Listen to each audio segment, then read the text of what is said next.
नमस्कार, आप देख रहे हैं न्यूज़ वन इंडिया और मैं हूं स्वाति चौरसिया और बहुत स्वागत है आपका हमारे खास कार्यक्रम देवभूमि में। हल्द्वानी दौरे पर हैं सीएम त्रिवेंद्र सिंह रावत। सीएम त्रिवेंद्र सिंह रावत ने प्रशासनिक भवन का लोकार्पण, कुलपति आवास, विज्ञान भवन, अतिथि गृह का शिलान्यास किया है। प्रशासनिक अधिकारियों के साथ ही समीक्षा भी की है।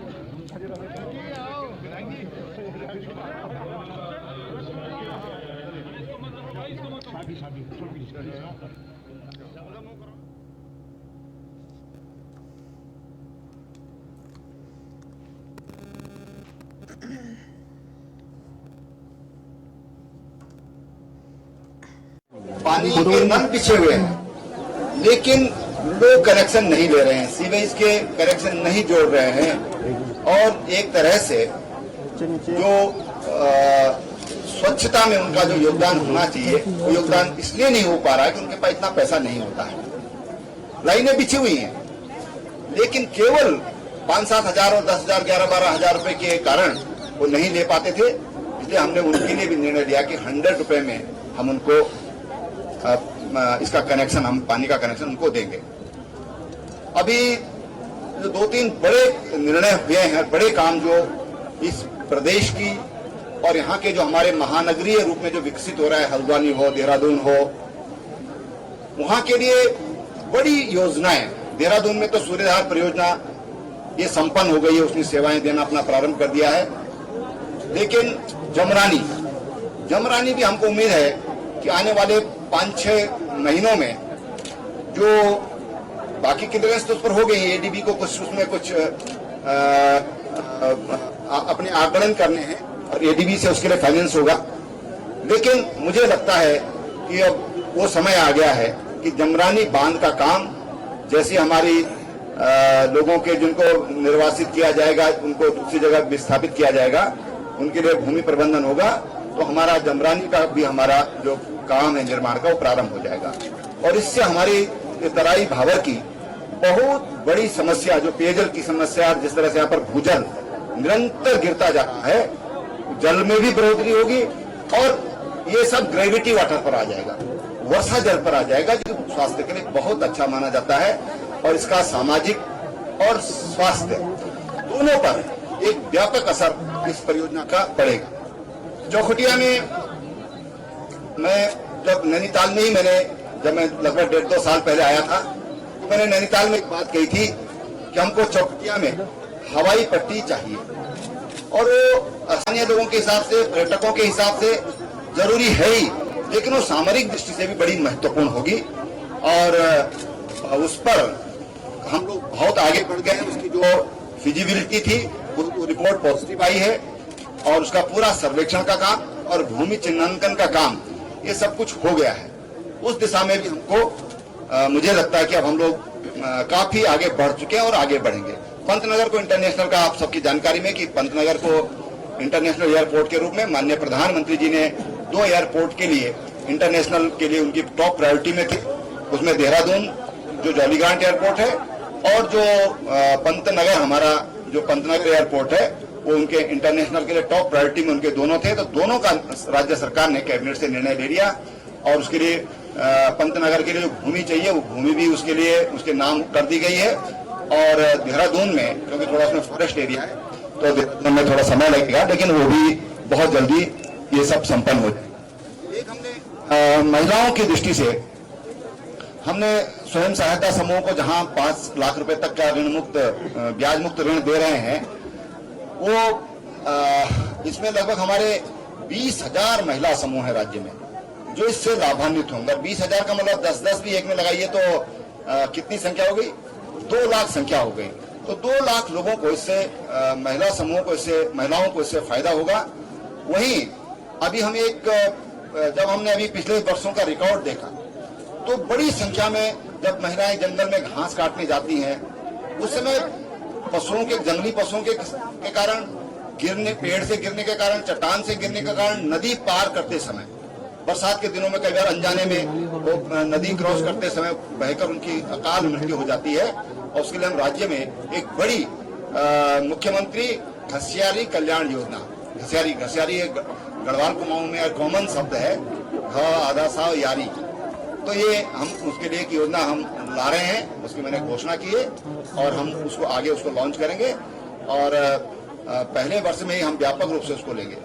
दूसरी जो हरेला पर्व है, हरेला पर्व पर हमने अवकाश घोषित किया है और इसमें तमाम व्यापारिक संस्थान भी उस दिन हम लोग बंद करने के लिए व्यापारियों से भी कहेंगे कि आप भी वृक्षारोपण करें। हम चाहते हैं कि राज्य का एक एक परिवार उस दिन वृक्ष जरूर लगाए। 23 लाख परिवार हमारे राज्य में हैं और इससे 1.25 करोड़ के आसपास 1 करोड़ 10-12 लाख के करीब हमारी आबादी है। तो हम चाहते हैं कि इसको जन सहभागिता से करें। देखिए, केवल फॉरेस्ट इसको करे नहीं, ये हम सब का काम है। हम उसमें सामाजिक भूमिका, समाज का योगदान, प्रत्यक्ष योगदान हम उसमें चाहते हैं और उसके लिए व्यापक अभियान चलाया जाएगा और हमारी कोशिश होगी, अभी प्लानिंग हो रही है, अगर संभव हो पाया तो हम कोशिश करेंगे कि 1 घंटे में 2 महीने जो वृक्षारोपण जुलाई अगस्त में वृक्षारोपण होता है, अगर हम सफल हुए तो हम 1 घंटे में पूरे राज्य में एक वृक्षारोपण का काम संपन्न करेंगे। उस पर हमने माइक्रो प्लानिंग हम कर रहे हैं, अभी समय है। पिछली बार कोविड के कारण ये संभव नहीं हो पाया था, पिछली बार भी इसके लिए प्लानिंग किया था लेकिन कोविड के कारण वो नहीं, उसको हम अमली जामा पहना पाए। इस बार हम उसको अमली जामा पहनाएंगे, हमारी कोशिश है। रुद्रपुर में मेडिकल कॉलेज के नाम को लेके चल रहा है, ये छोटी मोटी चीजें चलता है। कोरोना के प्रभावित प्रदेश है, यहाँ पर हमारे उच्च शिक्षा मंत्री भी मौजूद है। क्या हमारे बच्चों को तकनीकी शिक्षा से भू विज्ञान कुछ ऐसा ढंग से उनको प्रशिक्षित किया जाए तो भविष्य में आपदाएं हमारे प्रदेश को बार बार परेशान कर रही, घायल कर रही, तो उसके बारे में आप कहीं कोई देखिए, इसके अध्ययन के लिए इसरो है, ISRS है, इसके लिए Wadia institute of Himalayan geology है, तमाम ऐसी संस्थाएं हमारे पास, विश्वविद्यालय, हमारे विश्वविद्यालय में अनेक प्रोफेसर हैं जो इस पर लगातार काम कर रहे हैं। और अभी हम लोगों ने स्टेट की ओर से भी हमने इसके लिए कुछ एक कमेटी बनाई है। प्राकृतिक आपदा है लेकिन हाँ, आपदा के प्रभाव को हम कैसे कम कर सकते हैं, ये बड़ा विषय है। आज आईटी का युग है और ये तमाम तरह के जो वैज्ञानिकों से राय करके और ऐसे कुछ सिस्टम की अर्ली वार्निंग सिस्टम उसको डेवलप करने का प्रयास हो रहा है। और आपको मैं बता दूं कि देश में सबसे पहले ये जो आपदा प्रबंधन विभाग अलग से बनाया गया, मंत्रालय बनाया गया, विभाग तो पहले से था, मंत्रालय जो बनाया गया सबसे पहले उत्तराखंड ने बनाया है। और आज जो उत्तराखंड की SDRF है वो देश में नंबर 1 है। अभी आपको ध्यान होगा जब ये आपदा हुई तो जो रोथिंग गार्ड और रेनी नदी पर, रेनी घाट पर जो झील बनी, वहां सबसे पहले अगर पहुंचने का काम किया है तो SDRF ने किया है। SDRF ने, तो हमारी टीम बड़ी सक्षम है। देश में भी कहीं आपदा आती है तो हमारी टीम वहां पर जाकर के और अपना काम करती है बड़ी अच्छी तरह से।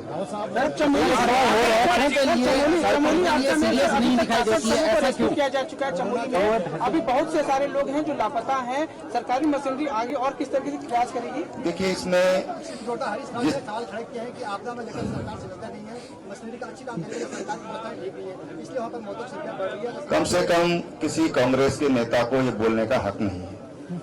ताजी केदारनाथ की आपदा हुई थी, ये अपने नेता तो उनके विदेश में थे लेकिन दिल्ली में जाके उनके, तो उत्तराखंड के सीएम को आप अभी इस वक्त सुन रहे थे और तमाम बातें रखते हुए कि किस तरीके से अपने प्रदेश को और भी ज्यादा विकसित बनाने की ओर वो लेकर के जा रहे हैं और ज्यादा पेड़ों को लगाने का उन्होंने इस चीज के ऊपर जोर दिया कि ज्यादा से ज्यादा पेड़ लगाए जाएं ताकि जो ये तमाम आपदाएं हैं और जो उत्तराखंड जो देवभूमि हो उसमें इस तरीके की आपदा को रोका जा सके, क्योंकि जितने ज्यादा पेड़ होंगे उतना ही ज्यादा जो प्रदूषण और जो गर्मी है उसको रोका जा सकेगा। फिलहाल रुक करते हैं अगली खबर का।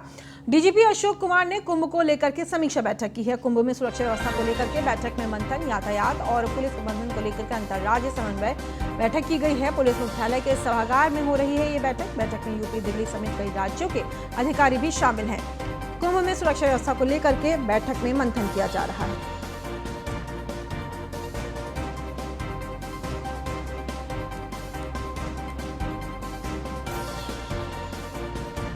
और कुंभ में सुरक्षा व्यवस्था को लेकर के बैठक की जा रही है। तमाम अधिकारी वहां पर मौजूद हैं, तमाम अफसर वहां पर मौजूद हैं। किस तरीके से कुंभ में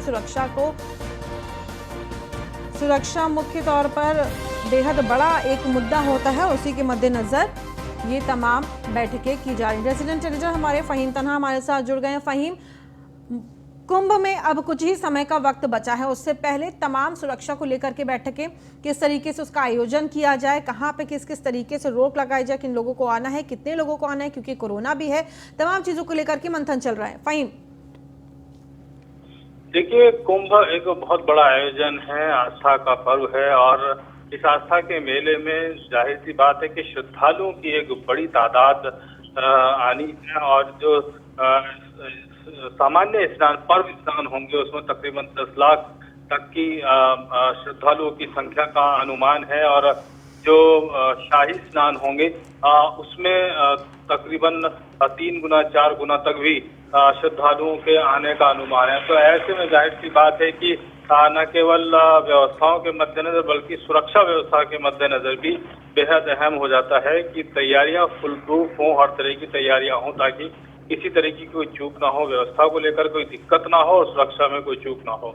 तो लिहाजा इस पर मंथन हो रहा है। जो डीजीपी की अध्यक्षता में बैठक चल रही है, इसमें जैसे बताया कि यूपी, हरियाणा, चंडीगढ़, हिमाचल, दिल्ली के, पंजाब के पुलिस अफसर मौजूद हैं, सुरक्षा व्यवस्था की जितनी एजेंसीज हैं उनके अधिकारी इसमें मौजूद हैं। तो लिहाजा तमाम पहलुओं हो रही है, तमाम पहलुओं का रोड मैप है और उसमें जी फहीम, जी बताएं फहीम।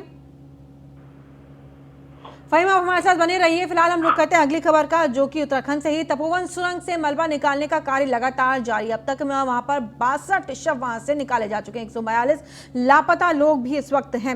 एक शव THDC हेरिंग से भी बरामद हुआ है। 27 मानव अंग भी अलग अलग स्थानों से बरामद हुए हैं। तो देखिए, जो आपदा आई थी उसके बाद लगातार रेस्क्यू काम जो लगा हुआ है और जो लोग लापता हो गए हैं उनको भी ढूंढने के लिए लगातार काम वहां पर चल रहा है। और अब जो ताजा अपडेट इस पूरे मामले के ऊपर आया वो ये, तकरीबन 62 लोगों की मृत्यु हो चुकी है। 27 मानव अंग भी अलग अलग इलाकों से मिले हैं जो बह के गए होंगे। कई बार होता है कि पत्थर से टकरा जाते हैं तो कई अंग छिन्न भिन्न होकर के शरीर के अलग अलग जगहों बहते हुए चले जाते हैं। तो देखिए कि मानव अंग भी पाए गए हैं और लगातार जब आपदा आई थी उसके बाद से ही काम चल रहा है तपोवन में।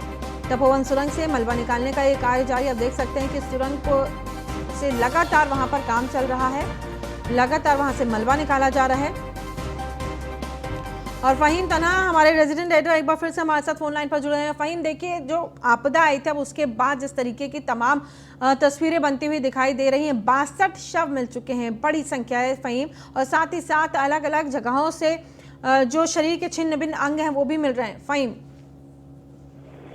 बिल्कुल, देखिए, जो आपदा आई है, जो लोग लापता हुए में दबे हैं, तो दबे हुए लोग जो उनके शव है वो मिल रहे हैं। और दूसरा, क्योंकि इस आपदा में बड़ी तादाद में बड़े बड़े पत्थर बोल्डर नीचे आए, वो जो उस मलबे में लोग दबे तो उनका क्षत विक्षत हुआ है।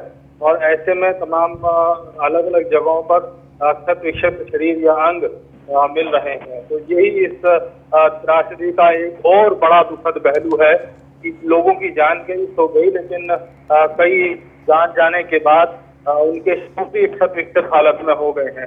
लिहाजा अब इस सर्चिंग का काम चल रहा है और ये अभियान लगातार चलेगा। कि अगर हम इस तरीके से डेड बॉडी रिकवर की संख्या देखते हैं वो तो तकरीबन 25 से 30% की रिकवरी है, और अभी बाकी सब मिसिंग में एक तरीके से कह सकते हैं कि 40-42 के आसपास। तो लिहाजा ये एक अभी बड़ा अभियान है और ये अभी सर्च अभियान चलता रहेगा, क्योंकि अब किसी के जीवित बचे होने की तो संभावना नहीं दिखती है, लेकिन फिर भी जब तक जिसमें मिसिंग लोग हैं अब पता ना कि जिसकी डेथ हो गई है उसकी रिकवरी ना हो जाए, तब तक ये अभियान चलता रहेगा। और इस अभियान में जो टीमें लगी हैं वो लगी रहेंगी। जिस तरीके से अभियान चल रहा है उसकी त्वरित और उसकी गंभीरता के साथ चल रहा है। जी फ़हीम, ये भी खबर सामने आई कि 27 मानव अंग अलग अलग जगहों से मिले, तो जाहिर सी बात है कि पानी के साथ जब शरीर बहे होंगे अक्सर टकरा जाते हैं, पत्थरों से लड़ जाते हैं, तो वहाँ और इसी वजह से जो शरीर के अंग हैं वो इधर उधर पड़े हुए पाए गए हैं। जो टनल थी यानी कि जो सुरंग थी उसके अलावा और कहाँ पर काम चल रहा है जहाँ पे यह आशंका हो कि मलबे में लोग दबे हो सकते हैं, या अब तो क्योंकि 10 दिन से ज़्यादा का समय बीत चुका है तो जीवित होने की तो बहुत कम ही उम्मीदें बचती हैं फ़हीम, लेकिन कहाँ पे काम चल रहा है ये आपसे जानना चाहेंगे। और क्या उम्मीद है कि अब क्या किसी को सुरक्षित निकाला जाने की कुछ भी उम्मीद बची है, या फिर तमाम उम्मीदों के ऊपर एक बार फिर से हमको विराम लगाना होगा? फ़हीम, देखिए जीवित बचने की तो किसी कोई संभावना नहीं, तो उम्मीद उस तरीके की नहीं दिख रही है। लेकिन जो कंपटीशन है उसमें तो मलबा है वो निकाला जा रहा है। इसके अलावा जो आसपास, क्योंकि टनल में एक बात तकरीबन 35-40 लोग ही उसमें जो अंदर दबे, इसके अलावा बाकी वो बाहरी हिस्से में जो मिसिंग है, लापता है, तो जाहिर सी बात है कि उनको खोजने का काम चल रहा है। तो वो टनल के बाहर जो मलबा है वहां पर भी इसी वजह से यही कारण है कि दूसरी जगहों पर मानव अंग मिल रहे हैं। तो वो न केवल टनल में बल्कि दूसरे हिस्से में भी लोग दबे हैं, मलबे में बह करके आगे तक गए हैं, उनके सर्चिंग का अभियान है। बड़ा टास्क है, बड़ी जिम्मेदारी है और इसमें समय लगेगा, क्योंकि एक स्पेसिफिक पॉइंट नहीं है कि जहां पर मलबा हटा करके डेड बॉडी मिल सकती है, लोग मिल सकते हैं। इसमें खोजने का काम चल रहा है और ये भी चलेगा, काफी दूर तक चलेगा। जी, बहुत शुक्रिया फ़हीम तमाम जानकारी हमारे दर्शकों से साझा करने के लिए। और जिस तरीके से आपदा आई थी उसके बाद 62 शव मिले हैं और कई शरीर के अंग भी बरामद किए जा रहे हैं इस रेस्क्यू ऑपरेशन के जरिए, और जो तमाम वहां पर खोजबीन के लिए तमाम टीमें तैनात की गई हैं उनके द्वारा। अगली खबर है नरेंद्र नगर से। आंगनबाड़ी कार्यकर्ताओं ने जुलूस निकाला है। कार्यकर्ताओं का जुलूस तहसील प्रांगण पहुंच गया है। जुलूस में केंद्र और प्रदेश सरकार के खिलाफ जमकर नारेबाजी की गई है। जिलाधिकारी के माध्यम से सरकार को प्रशेषित ज्ञापन भी सौंपा गया। पालिका के रामलीला मैदान में सभा का आपको बता दें सभा को आयोजित किया गया है और तमाम कार्यकर्ताओं ने आज रैली निकाल के विरोध जताया।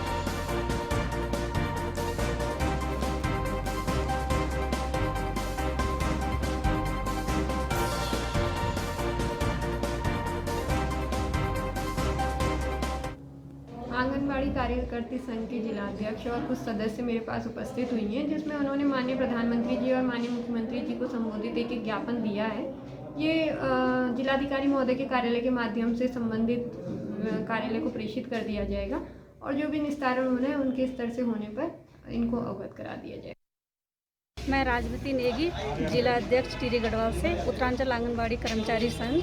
आज हमारा 1 दिवसीय धरना प्रदर्शन है, जो कि हमने एसडीएम मैडम को ज्ञापन देना है, मुख्यमंत्री को और श्री प्रधानमंत्री जी को। इसमें हमारी जो मुख्यमंत्री जी को हम जो ज्ञापन देंगे उसमें हमारी साफ सुथरी मांगों को लेकर आज 1 दिवसीय धरना प्रदर्शन है, और जो प्रधानमंत्री को जो ज्ञापन जाएगा उसमें 5 सूत्रीय मांगों को लेकर उत्तरांचल आंगनबाड़ी कर्मचारी की समस्त आंगनबाड़ी कर्मचारी संघ की सभी लड़कियों ने 1 दिवसीय धरना प्रदर्शन, सांकेतिक धरना प्रदर्शन किया है। और इसके द्वारा कि हम की मांगें हमारी जो लंबी समय से निलंबित थी उस पे हमने ये धरना प्रदर्शन सांकेतिक रखा हुआ है। नरेंद्र नगर विकासखंड के तमाम आंगनबाड़ी कार्यकर्तियों ने नरेंद्र नगर उप जिलाधिकारी कार्यालय में पहुंच करके 5 सूत्रीय मांग पत्र देश के प्रधानमंत्री को और 7 सूत्रीय मांग पत्र प्रदेश के मुख्यमंत्री को प्रेषित किया है उप जिलाधिकारी की और डीएम के माध्यम से। उनका कहना है कि उनको राजकीय कर्मचारी घोषित किया जाए। 7,000 साढ़े 7,000 से ऊपर उनका वेतन कतई भी नहीं है, वो भी मुखिया जो आंगनबाड़ी कार्यकर्त्री है उनको दिया जाता है, बाकी को 3,000 3,500 पर फिक्स किया जाता है। उनका कहना है कि उनका वेतन प्रतिमाह 18,000 किया जाए, उनको राजकीय कर्मचारी घोषित किया जाए और जैसे राजकीय कर्मचारियों की ग्रेजुटी आदि कटती है उस तरह उनके साथ सलूक किया जाए। इस तरह का कानून अपनाया जाए, नियम अपनाया जाए। अगर सरकार ये नहीं करती तो उनका कहना है कि हम सड़कों पर उतरेंगे, सरकार के खिलाफ हम नारेबाजी करेंगे और आंदोलन करेंगे। देखना है सरकार उनकी मांगों पर कितना विचार करती है, देखने की बात होगी। नरेंद्रनगर से न्यूज़ वन इंडिया के लिए मैं वाचस्पति रया। और अगली खबर डोईवाला से। डोईवाला के लचीवाला में शुरू हुए टोल बैरियर के विरोध में Congress Uttarakhand Kranti Dal airport prepaid taxi union ने जोरदार प्रदर्शन किया। साथ ही 20 किलोमीटर के दायरे में आने वाले प्राइवेट और कमर्शियल गाड़ियों के लिए फ्री आवागमन की मांग भी की गई है। वहीं मांगे न पूरी होने पर उग्र आंदोलन की चेतावनी दी गई।